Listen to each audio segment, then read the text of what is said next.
દોસ્તો, રામાયણની વાત છે, આપણા ઘરની વાત નથી. હું નથી કહેતો, રામાયણની અંદર જે લખ્યું છે તે કહેવા જઈ રહ્યો છું.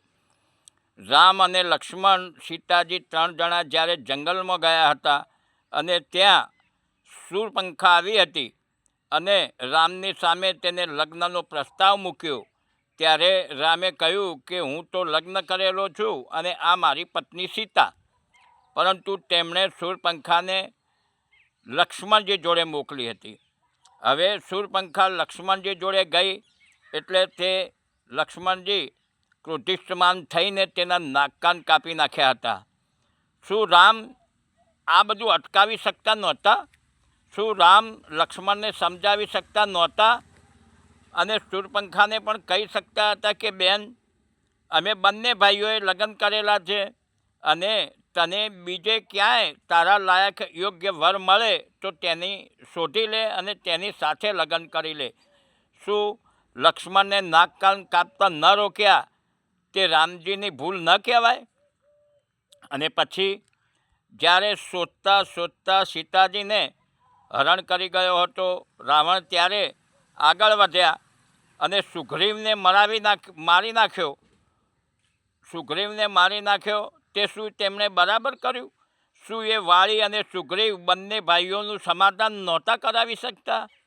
બંને ભાઈઓનું સમાધાન કરાવ્યું હોત અને બંને ભાઈઓને સાથે લઈને સીતાજીની શોધમાં આગળ વધ્યા હોત તો કેટલું સારું હતું. ત્યારબાદ શોધ કરતાં જ્યારે શ્રીલંકામાં પહોંચ્યા અને રામ રાવણનું યુદ્ધ થયું, ત્યારે રાવણની સેના પરાજય પામતી હતી.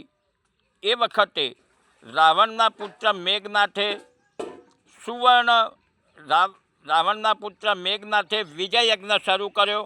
રામે તે વિજય યજ્ઞની અંદર માંસ મદિરા નાખીને નખાવી પોતાના લશ્કર મારફતે અને તે યજ્ઞનો નાશ કરાવ્યો હતો.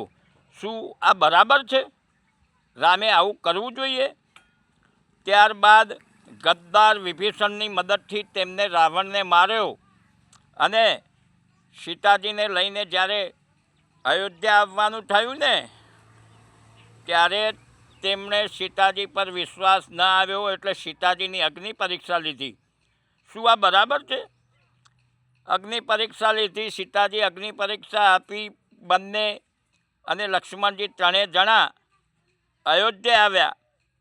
જે પુષ્કર વિમાનમાં અયોધ્યા આવ્યા હતા ને, તે વખતે પેટ્રોલ ડીઝલ જેવું કંઈ હતું નહીં, ખનિજ તત્વો હતા નહીં, તેલ હતું નહીં, તો વિમાનમાં શું પૂરીને તે લઈને આવ્યા હતા? કયું ઈંધણ પૂર્યું હતું? અયોધ્યા આવ્યા પછી શાંતિથી રાજ કરતા હતા.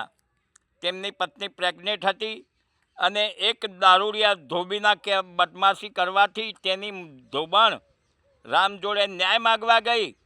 ત્યારે રામે સીતાને વગર પૂછે જંગલમાં ધકેલી દીધા હતા. રામે ખરેખર ધોબીને બોલાવીને પૂછવા જેવું નહોતું કે ભાઈ, મારી પત્ની તો પવિત્ર છે, ગંગાની માફક પવિત્ર છે, તેને અગ્નિ પરીક્ષા આપેલી છે, અને તો પણ જો તમને તે ન ગમતું હોય તો હું અને મારી પત્ની ફરી પાછા જંગલમાં ચાલ્યા જઈએ. શું રામે સીતાને એકલાને જંગલમાં ધકેલી મૂક્યા? અને તે પણ પોતાની પ્રેગ્નેન્ટ પત્ની, ગર્ભવતી પત્ની હતી સીતા, તેને. શું રામે આ બરાબર કર્યું? અને રામે આવું તો ઘણું બધું કર્યું છે. ઘણી અસંખ્ય જગ્યાએ તેમણે બદમાશી કરી છે. દોસ્તો, વાત સમજવા જેવી છે. ન સમજાય તો ફરી સાંભળો, સમજો અને હોશિયાર બનો.